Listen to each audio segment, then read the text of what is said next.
Muchaneta to Napel, and I'm here at the innovation hub called the Key House, which is housed by Munich Fabric Stadt, which is a trade show here in Munich.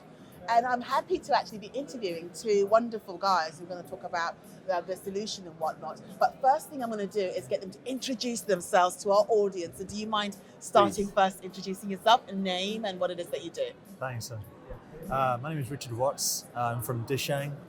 We're a large manufacturing group based in Asia. We've got manufacturing in China, in Myanmar, in Bangladesh, in Vietnam, Cambodia. We are manufacturing from a range of customers, from couture brands all the way through to the value supermarkets. We're working then very closely in conjunction with Hans-Peter on the technology side of our offer in terms of the design and development. So over to Hans-Peter to talk about this. Thank you.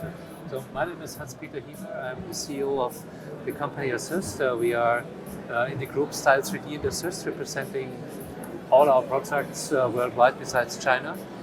I might say that we are feeling very, very proud to be the front end of the technology development for all kinds of 3D development of garments and helping the industry to find new ways into the future to have a sustainable and profitable way of working. As you probably have realized, the fashion industry, even the textile industry, adoption of technology is so low. Yeah. So would you say in the last few years you've seen a much more kind of like quick influx of like interest as opposed to maybe 5 years ago?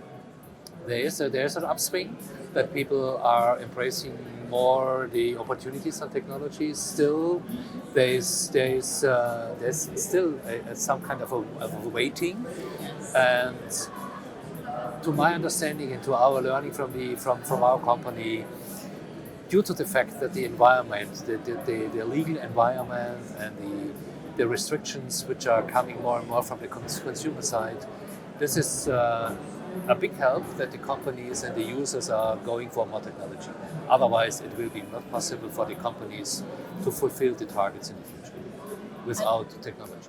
I like the fact that you call them users. I mean, I think people use a lot of language in order to explain companies, to explain their product, and the language that you use is so important. Yes. And I remember someone describing customers not as customers or consumers, but users, Yes. because it's technology. Yes, and the users are individuals.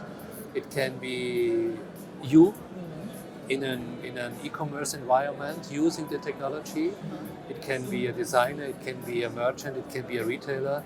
So we cannot distinguish by profession or by business or not business which kind of users we are addressing. It's the people using the software and they want to have fashion at the end. And the fashion needs to be made in a sustainable way together with big partners or smaller partners. And if this is not possible to cope in a timely way, in an agile way, companies will be out of business. So I'm taking it that you are partnering up in order to move forward. So a lot of companies are realizing collaboration is key and that we can't do everything ourselves. So how did your partnership come about? So maybe you can. Yeah, sure. So a few years ago, as the idea of 3D design and development became available as a good option for us, we really looked into this, investigated the option.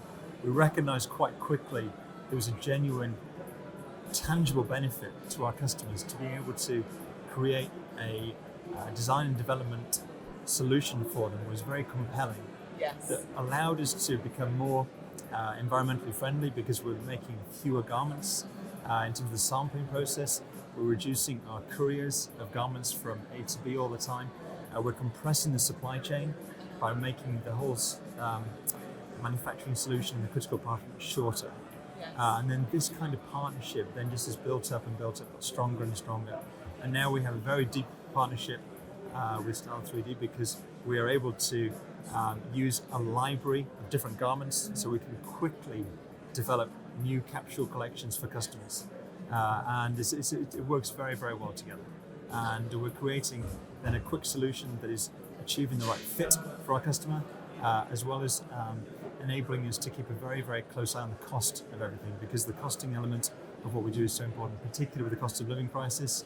And we're trying to then maintain our agile approach to manufacturing ensuring that our customers have the optimum inventory levels, this kind of thing. So it's all part of that very sustainable approach to manufacturing these days. I mean, I'm actually loving your story, and I'll tell you why. I feel like when it comes to manufacturing, there's been this waiting of like, who's going to do it first before I do it, so I can watch how you do it, and what challenges you face before I invest in something. Yeah. So if you're able to kind of, I guess, share your collaboration, like it's possible, and the advantages that come from it, you know, I think a lot more people might be more likely to adopt technology.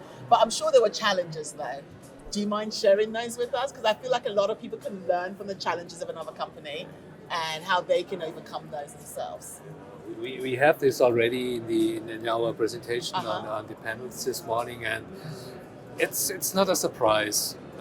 Also, in this way of transforming a company or business, a process, people are key. Yes. So technology is always fine. We are young enough to learn everything if you like to, and it's to my learning over the last years. It's really essential that our employees, the users, the customers, the people really understand the benefits and they see the personal benefit. It will be it's a very, very big job enrichment. Mm-hmm. It's the largest responsibility for each and every person in the process, and you really can see your result instantly. So we help customers, partners to not start buying any fabric or producing any piece before they have a trusted order. And this, if you all know these big numbers, 20% of the merchandise is dumped, is burned, whatever. If you just reduce 1% point of this one, you have a big success. And this, every person working in this process end to end really can see his contribution to this change. Okay. And this is good. Would you say it's important for the people that you work with to understand the technology, or are you feeling like you don't need to understand it, but you just need to know the benefits of it? And the technology must never be an excuse. It must be like playing a game. Yeah. So if it's complicated, we lose the people. We lose the enthusiasm. And this must not be. So technology is super key, but it's always in the background. Because I feel like the industry is always a bit like, I don't understand how it works. I don't understand what it is. And sometimes the approach of, you don't need to understand it, just know that it works and it benefits you in the long run, could be the approach. Would you agree? Yeah. Or did you feel like you needed to understand it in order to invest in it?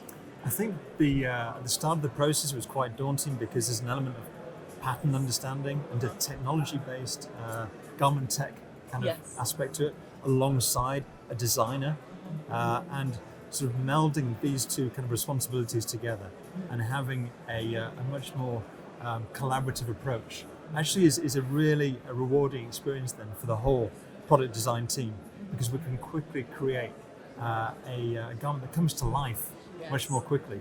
It's part of a capsule collection that we can then put onto an avatar, a moving avatar, and very, very quickly we create a very compelling story for our customer that everyone can buy into. Yes. So it works very well for all the stakeholders involved.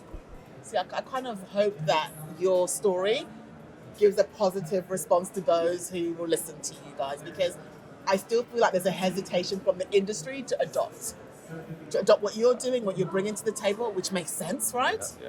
And I think a lot of it makes sense on paper, but in reality, some people are very scared to do it. So with regards to the Key House, are you showcasing here or anywhere at the other halls of Munich Fabric Store? No, we are over there in Hall 2 at D24. We have our Assist Experience and Style 3D products there. It's a big place, and it's fantastic seeing customers, users, consumers coming and immediately try. And I remember last season, I went to interview you at your stand, and it was this like really big stand where you felt like as a customer, when you walk in, you're walking into an experience. Yes. I remember that. So we did another development on this, and it's really, really fascinating. If you would come, so I want to really see 20 minutes, I want to understand end to end. Yes. How does it work with artificial intelligence to create new products? How does it translate into a 3D product? How to translate it into a real product? Yes. So in life-size experience. So this is all there, and our visitors really they enjoy it very much. They stay an hour or two, Because I think it's how you present it. You present it in a way that makes me feel like if I don't get it, I'll get it at the end of the 20 minutes, right? Yes. And that's kind of what we need to simplify the solutions so people understand it better and adopt it better. Start with the result and not with the question. Yeah. There you go. See, learn a bit from you. So thank you so much for finding the time to talk to us and share a bit of information about your collaboration. And I wish you all the best. Yeah. Thank you. Thank you very much.